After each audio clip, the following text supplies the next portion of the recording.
está aquí sentadita, que tiene 2 años, 8 meses, ya casi 3 años. Entonces, muchas gracias por recibirnos, gracias Pastor por la calidad, el cariño y lo cálido que nos reciben, y bueno, estamos muy contentos de estar aquí, esperamos poder seguir aquí con ustedes. Muchas gracias. Excelente, bienvenidos, familia preciosa del Señor. Todos los que nos visitan, nos alegramos verle. Las veces que ustedes gusten venir, aquí se habla la palabra del Señor, la sana doctrina, solo lo que dice este santo libro, nada más. Continuamos con el plato fuerte, la predicación. Pasamos a este punto. Los niños a sus clasecitas, creo que los jóvenes también, y nuestro hermano Luis Fernando Vázquez nos trae el mensaje. Sí, gracias, así es. Hermano Luis viene a pasar. Presentó a sus amigos ahí, Samuel y... ¿Sí, muchachos? Yo no oí que dijeron Samuel y Daniel, ¿quiénes son? ¿Sí? ¿No se pusieron de pie? Pues pónganse de pie. ¿Quieren saber si son solteros, abandonados, olvidados? Daniel, Samuel, Estado civil. Pues seguro que habrá alguien que le interese. Pásale, hermano. Nuestro hermano aquí, yo lo estoy conociendo también, pero él viene totalmente recomendado, instruido, ayudado y dirigido por el pastor Héctor Correa. Y el hermano ha funcionado como servidor de Dios, maestro en la iglesia bautista Getsemaní. Y estamos a punto de robar. Dios te bendiga, el tiempo es tuyo.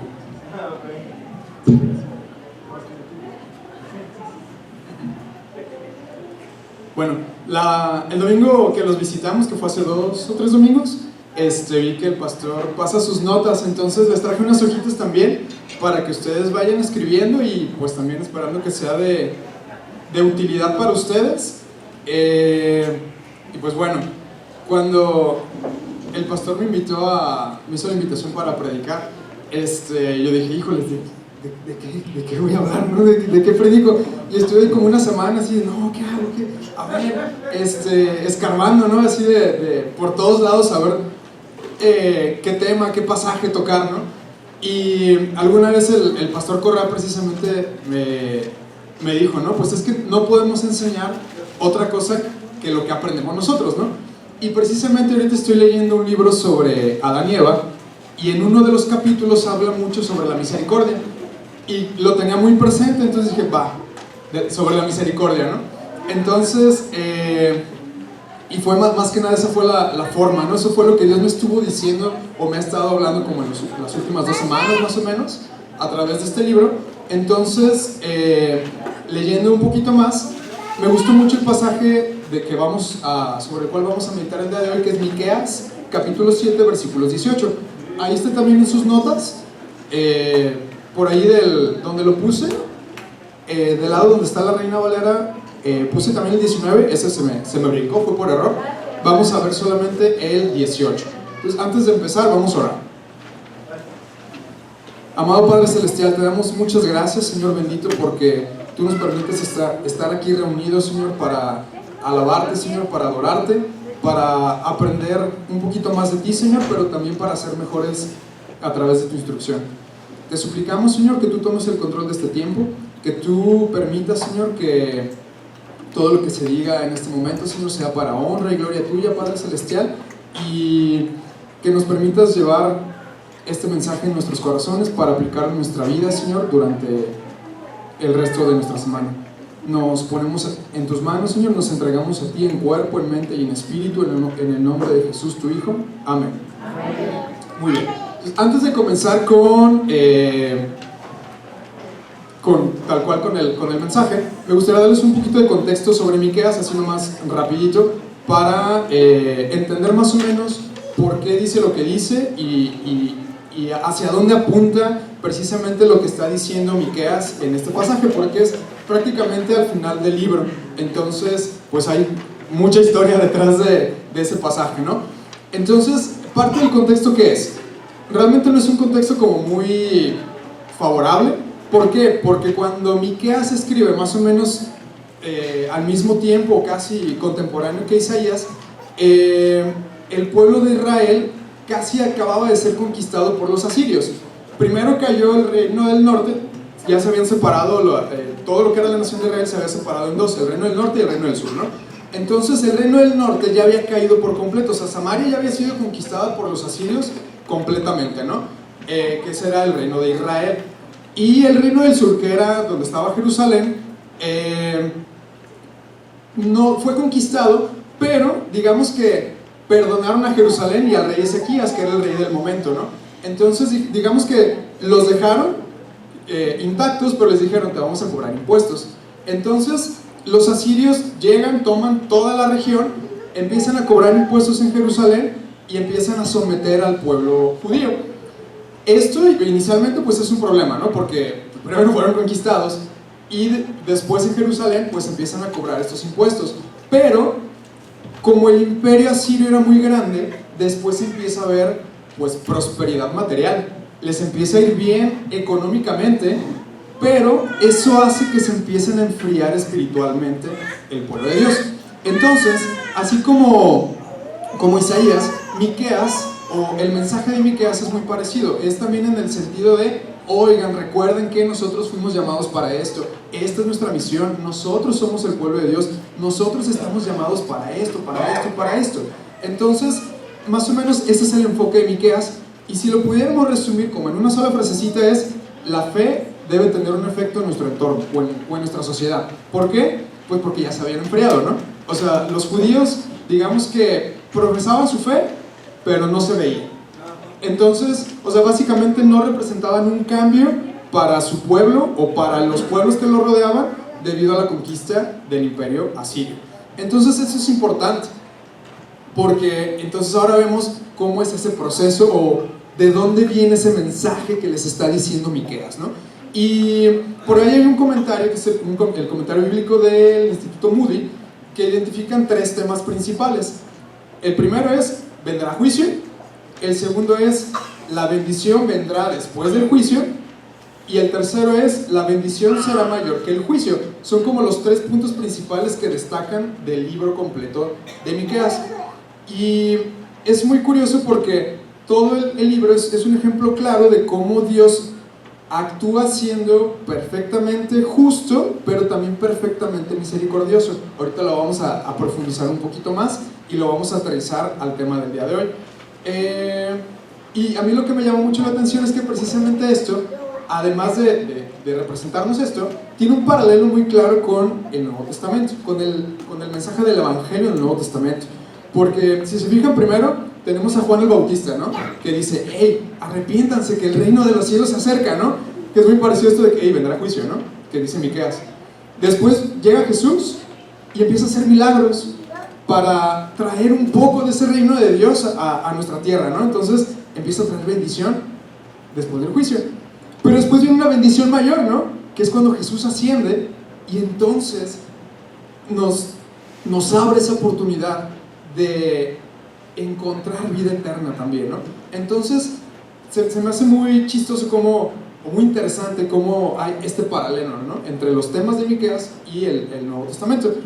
Entonces vamos a analizar este pasaje y van a ser tres puntos principales. El primero, la misericordia a lo largo de la Biblia, lo pueden leer ahí en sus hojitas. El segundo, la vigencia de la misericordia divina. Y el tercero, una parte de aplicación personal para llevarnos tarea. Empezamos con el primero y antes de leer esta parte del pasaje vamos a leer la definición de misericordia. La definición que tienen ahí es una definición muy sencilla, o sea, es de Wikipedia tal cual. Quise poner esa porque es muy fácil, normalmente esas definiciones son muy accesibles, ¿no? Son más fáciles de entender. Entonces dice: la misericordia es la disposición a compadecerse de los sufrimientos y miserias ajenas. Se manifiesta en amabilidad, asistencia al necesitado, especialmente en el perdón y la reconciliación. Es más que un sentimiento de simpatía, es una práctica, ¿sí? Tiene mucho que ver con lo que decíamos, ¿no? Que Miqueas o Dios les está diciendo al pueblo judío a través de Miqueas: hey, pónganse las pilas, pónganse a hacer algo, no basta con decir yo creo esto, hay que llevarlo a la práctica, ¿no? Ok, pues como cristianos nosotros entendemos que toda la Biblia nos narra el plan de Dios para rescatar a la humanidad, ¿no? Para restaurar esa relación entre Dios y el ser humano. Hay algunas partes descriptivas, hay algunas partes prescriptivas, o sea, que nos dicen qué debemos hacer o qué no debemos hacer, pero al final de cuentas el hilo conductor de toda la Biblia es eso, ¿no? El plan de redención de la humanidad. Y algunos teólogos dicen, bueno, ese plan de redención es para restaurar la relación de Dios, del hombre con Dios, del hombre con los otros hombres y del hombre con la creación de Dios, pero al final de cuentas es restaurar. Y si vemos, la misericordia tiene mucho que ver con eso, con restaurar, con reconciliar, con volver a unir. Entonces podemos ver que el plan de salvación de Dios, que está desde la creación del mundo, es una expresión de su misericordia, y eso lo podemos ver a lo largo de toda la palabra de Dios. Y esto está súper interesante, porque entonces vemos que es uno de los aspectos más relevantes de Dios. Y para poder analizar un poquito más, bueno, vamos a leer todo el pasaje. Se los voy a leer yo en la Reina Valera, que dice lo siguiente: ¿qué Dios como tú, que perdona la maldad y olvida el pecado del remanente de su heredad? No retuvo para siempre su enojo, porque se deleita en misericordia. Como pueden ver ahí en las notas, lo puse en dos versiones. Normalmente cuando voy a estudiar un pasaje trato de leerlo en varias versiones para ver si hay alguna diferencia. Algunas veces se complementan y algunas veces las diferencias tienen alguna palabra que dices, ah, caray. Y en esta ocasión fue una de esas, porque el pasaje termina diciendo en la Reina Valera 60 misericordia, y en la Nueva Versión Internacional termina diciendo porque tu mayor placer es amar. Y eso me llamó mucho la atención. Entonces me fui a Logos para ver por qué esa diferencia, y ahí tienen un diagramita. La palabra en el hebreo es esa que dice Hesed. Va a estar mal pronunciado, yo no hablo hebreo, pero me gusta saber el significado de lo que estamos leyendo. Y si se fijan, los principales usos de esa palabra, que es un amor leal, amor, bondad, lealtad, y uno de ellos es misericordia, precisamente. Entonces esta palabra tiene todas esas connotaciones, o se usaba de todas esas maneras, y es por eso que una versión la traduce como amar y la otra versión la traduce como misericordia. Pero creo que lo más relevante de esto, ¿qué es? Pues básicamente es la unión que hay entre la misericordia y el amor, ¿no? O sea, básicamente el amor de Dios es el motor de su misericordia, y eso es sumamente importante, porque la Biblia nos dice que Dios es amor, ¿no? Después vemos que el plan de salvación de Dios para la humanidad es por amor, primeramente por amor a sí mismo y después por amor a su creación. Entonces a lo mejor algunos van a decir, oye, pero es que eso pone al ser humano en medio, ¿no? Como el centro de todo. No, al contrario, pone a Dios en el centro, ¿no? A Dios y su amor en el centro, y todas las cosas que se empiezan a restaurar están alrededor para atraerlas hacia Dios. ¿Qué nos dice la Biblia, no? Estamos esperando un cielo nuevo y una tierra nueva. Entonces no solo nosotros vamos a ser restaurados, sino también toda la creación de Dios. Y eso es bien interesante, porque a lo mejor decimos, bueno, pero es que si está bien, Dios no está en el centro, el hombre no está en el centro, pero si nosotros hacemos mucho énfasis en el amor, tenemos una idea equivocada de lo que es Dios. Y sí, estoy de acuerdo. Si nosotros exaltamos alguno de sus atributos más que el otro, estamos teniendo una perspectiva equivocada de quién es Dios. ¿Por qué? Porque Dios es perfecto, y Dios, al ser perfecto, tiene todos sus atributos bien balanceados. Entonces, si nosotros decimos Dios es más justo que amoroso, estamos mal. Pero si decimos Dios es más amoroso que justo, también estamos mal. Dios es igualmente justo que amoroso, por eso es perfecto. Entonces eso es sumamente interesante y es bien bonito, porque entonces nosotros podemos confiar plenamente en eso, en que su amor, su misericordia, su justicia, su bondad actúan al mismo tiempo siempre en cada decisión que Dios toma desde la eternidad. Entonces no está mal que nosotros hablemos sobre el amor de Dios. Y entonces, ahora sí, pasando directamente al pasaje, nos dice la primera parte, ¿no? ¿qué Dios como tú que perdona la maldad y olvida el pecado del remanente de su heredad? Aquí hay dos cosas bien importantes que nos está diciendo Miqueas. La primera es que Dios perdona, ¿no? Y cuando lo leemos de manera inicial, de repente nos brinca, ¿no? Porque parece, y más en la NBI, ¿no? Dice, es que pasa por alto el delito, ¿no? Pareciera como si dijera, bueno, no pasa nada, no pueden vivir como sea, de todos modos Dios lo va a pasar por alto. Pero no, porque primero dice, perdona. ¿Y eso qué significa? Pues para que Dios perdone, primeramente, Dios sabe que lo que hicimos está mal. Lo reconoce, nosotros lo confesamos y Dios dice, está bien, te perdono. Entonces Dios no se hace de la vista gorda. Dios no deja pasar las cosas nomás así, sino que en su misericordia nos perdona. Y eso es bien, bien importante. Ahí tenemos el amor actuando a través de la misericordia de Dios. Y después nos dice que habla de un remanente, porque dice, y olvida el pecado del remanente de su heredad. Esto me recuerda mucho a cuando Lucas dice, Jesús dice, rebaño pequeño. O sea, el remanente de su heredad, a lo mejor algo más, una porción más pequeña del total, ¿no? ¿Y esto qué implica? ¿O de qué nos está hablando? Pues de ciertas consecuencias, de cierta justicia que ya se aplicó. ¿Por qué? Porque hubo gente que se desvió del camino y ahora, en este momento donde Miqueas está hablando, sigue alejada de Dios. Entonces ya solamente Miqueas está dirigiéndose a aquellos que se mantuvieron fieles y que siguen los caminos del Señor. Pero está hablando de esas consecuencias. O sea, Dios dice, ok, estas personas estaban, pero se alejaron. Ustedes que han sido fieles, a ustedes les estoy hablando. Y eso nos habla precisamente de estas consecuencias. Dios perdona, pero no perdona de una manera intransigente. También mantiene las consecuencias. Y eso es bien importante. ¿Por qué? Ahorita vamos a ver dos ejemplos precisamente de este punto y por qué son relevantes. El primero es Adán. Lo tienen también ahí, si quieren pueden ir tomando notas, les dejé como suficiente espacio por si quieren escribir. En Génesis 2:17 vemos que Dios le dice a Adán y a Eva, si ustedes comen de este árbol, morirán, ¿no? Esa es la consecuencia de actuar mal.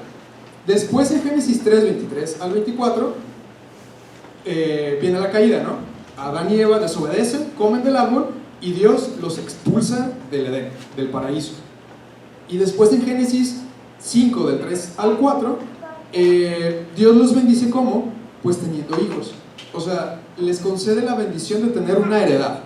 A lo largo de toda la Biblia vemos que el tener descendencia es considerado una gran bendición. Por eso le dice a Abraham, ¿no? Tus descendencias serán como las estrellas, ¿no? Y Abraham le dice, pero ¿cómo si ya estoy muy viejo? ¿Cómo voy a tener hijos, no? Entonces, eso es considerado una gran bendición. Y después con Caín, tenemos en Génesis 4:10 que, en los versículos previos Caín mata a Abel, ¿no? Por envidia. En 4:10 es cuando Dios le dice, la tierra clama por justicia por la sangre de tu hermano, ¿no? Porque bebió la sangre de tu hermano. Entonces había una necesidad de justicia por el error, ¿no? En Génesis 4, del 11 al 12, en lugar de pagar esa justicia con la muerte de Caín, ¿qué es lo que sucede? También lo exilian. Le dicen, vas a estar condenado a vagar por toda la tierra sin lugar, ¿no? Y la tierra no te dará frutos y demás. Y después en Génesis 4, versículo 15, lo auxilia cuando le dice, está bien, tienes miedo de que te maten, te va a poner una marca y también puede tener mucha heredad, ¿no? Entonces, ¿cuál es la constante que vemos? Que Dios en su misericordia no paga el pecado de estas dos personas como se lo merecen. Primero le dice a Adán, morirás, pero después no lo mata. Lo castiga. ¿Por qué? Porque reconocen su pecado, reconocen su error. Igual Caín. Caín le dice, oye, lo que te mereces es la muerte, ¿no? Eso es lo que le está diciendo cuando le dice, la tierra reclama justicia por la sangre derramada de tu hermano. Y sin embargo, ¿qué es lo que le dice? Te expulso, te exilio. Entonces vemos aquí el exilio como un medio de gracia, como un medio de misericordia para estas dos personas, pero las consecuencias prevalecen. Adán y Eva no regresaron al Edén. Caín siguió siendo errante toda su vida. Entonces nunca vemos que Dios se hiciera de la vista gorda, ¿no? Y dijera, ay, pues bueno, ya está bien, no te preocupes, mira, ya no pasa nada, todos se van a equivocar, pero regresense a la Edén. No, por mí no hay problema. No, Él sigue siendo fiel y justo, ¿no? Entonces eso es bien importante. Su misericordia y su amor no anulan su fidelidad y su justicia. Entonces vemos que es perfectamente misericordioso y perfectamente justo. Y después, ¿por qué es importante esto? Vamos al siguiente punto: la vigencia de la misericordia divina. Pues básicamente porque esto aplica también a nosotros. Básicamente nosotros estamos sujetos también a ese actuar de Dios. ¿Por qué? Porque Dios no cambia. Esto que estamos hablando sobre el carácter de Dios sigue siendo igual ahora. No importa que en aquel momento se lo estuvieran diciendo a ese remanente judío, eso también aplica a nosotros. ¿Por qué? Porque estamos hablando del carácter eterno de Dios. Entonces, ¿a quién está dirigido este pasaje? Pues este pasaje está dirigido específicamente a los judíos que vivían en Jerusalén en la época de Miqueas, ¿no? Pero, como habla del carácter de Dios, puede aplicar a nosotros también.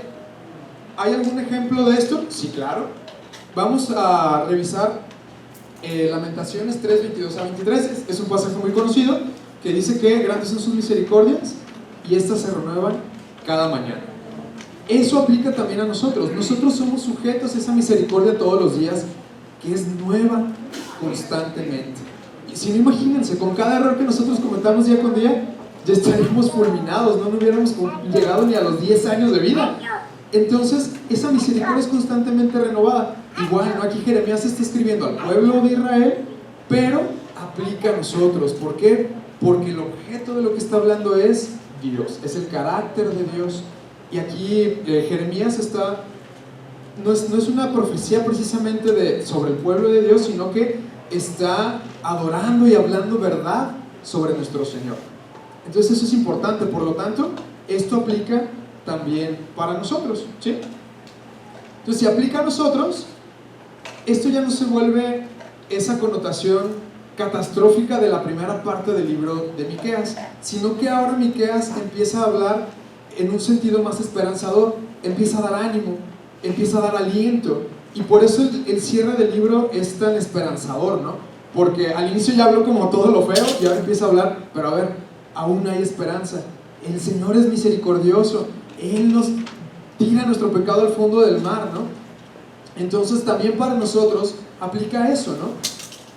Aquí está Miqueas dándonos ánimo y recordándonos que podemos descansar en la misericordia de Dios, porque esta no cambia, y así no dependemos de nuestros méritos para encontrar paz, para encontrar estabilidad, para encontrar esa luz que alumbre nuestro camino, sino que depende completamente de Dios. Y hay dos pasajes que me gustan mucho. Uno es Isaías 12:12, que dice que Dios es mi canción, ¿no?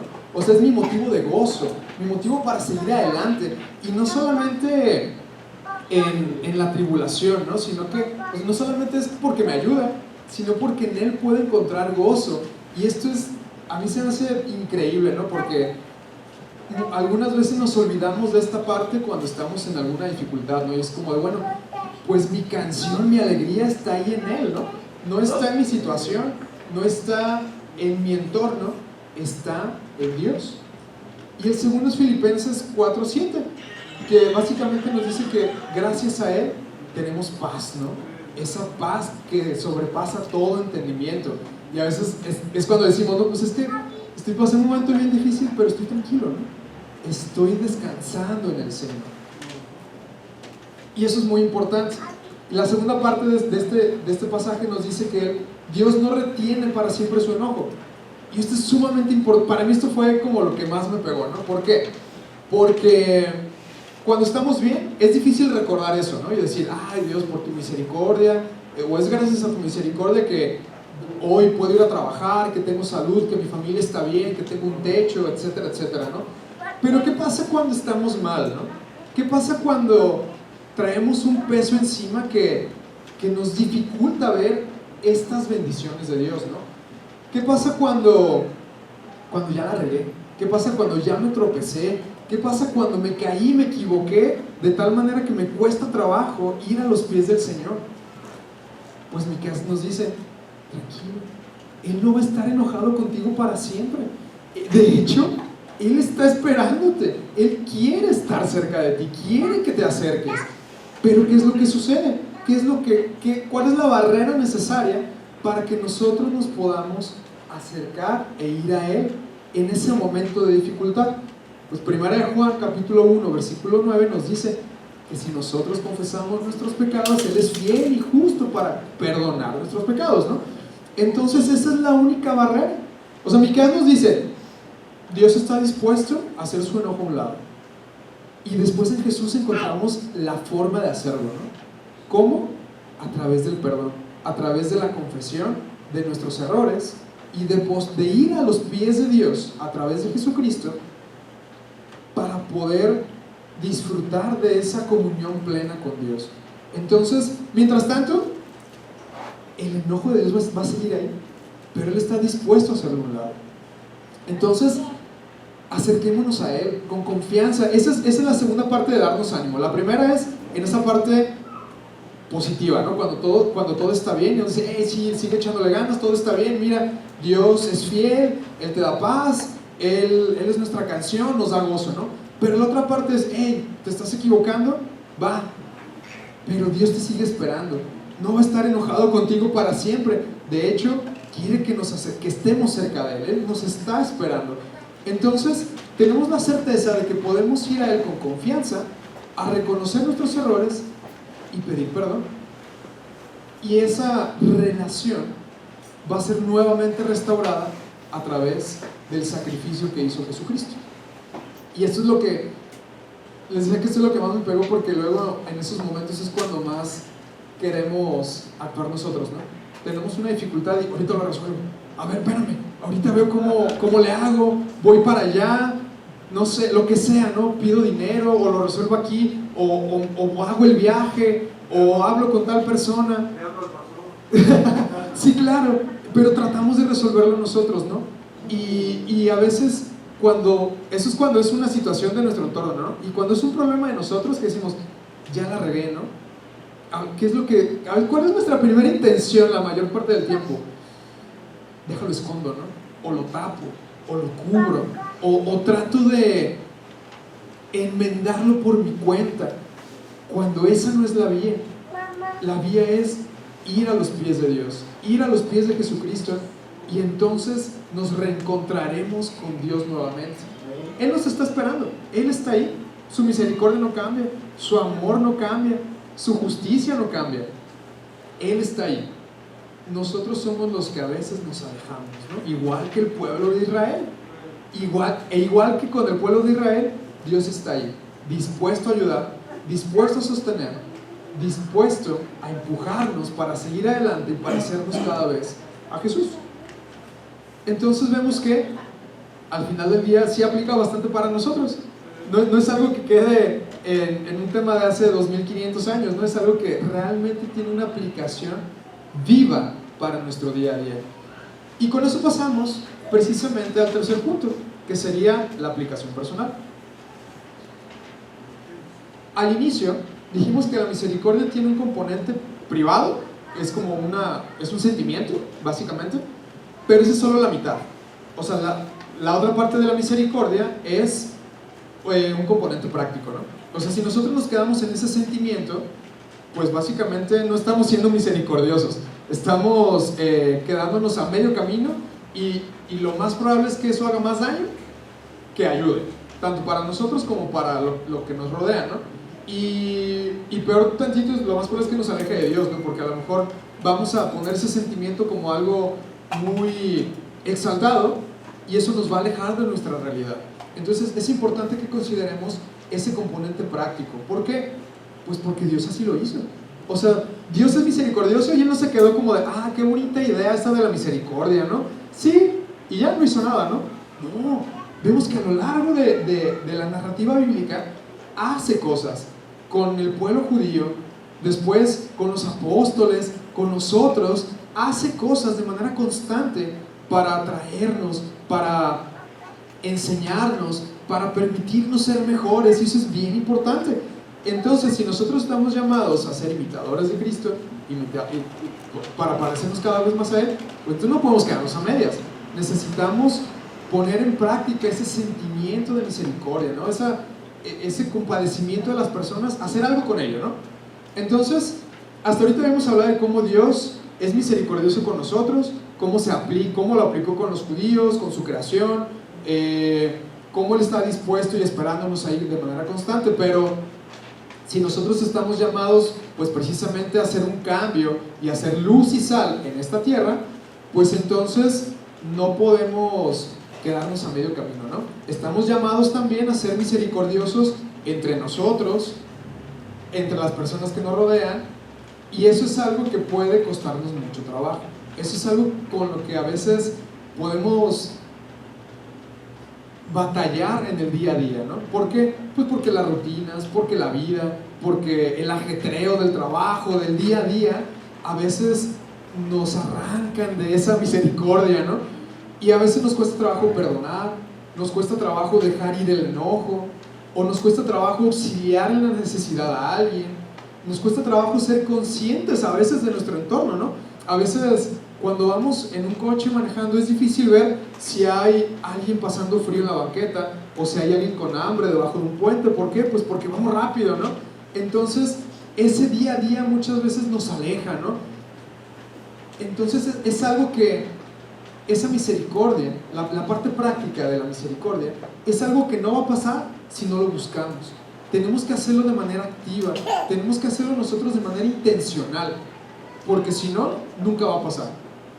Vamos a quedarnos en una buena idea, en un buen sentimiento, pero realmente nunca lo vamos a poner en práctica. Entonces a veces esto puede incluir el bajarle el ritmo a algo que estamos haciendo, ¿no? A lo mejor tomarnos nuestro tiempo para ir al trabajo, tomarnos nuestro tiempo para ir a la tienda, ¿no? A lo mejor de camino a la tienda nos podemos encontrar a alguien con una necesidad muy básica, ¿no? A lo mejor no necesariamente que le demos dinero o que le paguemos la comida, a lo mejor simplemente un buenos días, un orar por esa persona puede marcar la diferencia, ¿no? Pero necesitamos bajar el ritmo en algún momento, ¿no? Y yo sé que el ajetreo o los compromisos del día a día dificultan esto. O sea, tampoco es como, vamos a vivir lentamente y voy a llegar tarde a mi trabajo, ¿no? No, tampoco es una invitación a ser negligentes con nuestras responsabilidades, pero hay que tratar de acoplar este aspecto en nuestra vida diaria.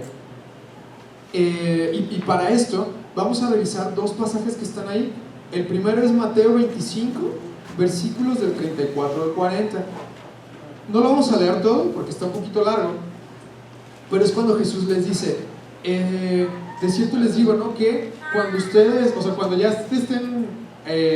estemos en el cielo, ¿no? En la presencia del Señor, y les dice, es que a algunos Dios cuando lo reciba les va a decir, tú me ayudaste cuando tenía necesidad, me alimentaste cuando tenía hambre, me abrigaste cuando tuve frío, me diste de beber cuando tenía sed, ¿no? Y después ustedes van a decir, pero nosotros nunca te vimos, nunca te dimos de comer, nunca te dimos de beber, nunca te tapamos cuando tuviste frío. Y entonces Jesús les dice, no, pero cuando lo hicieron para aquellos más pequeños,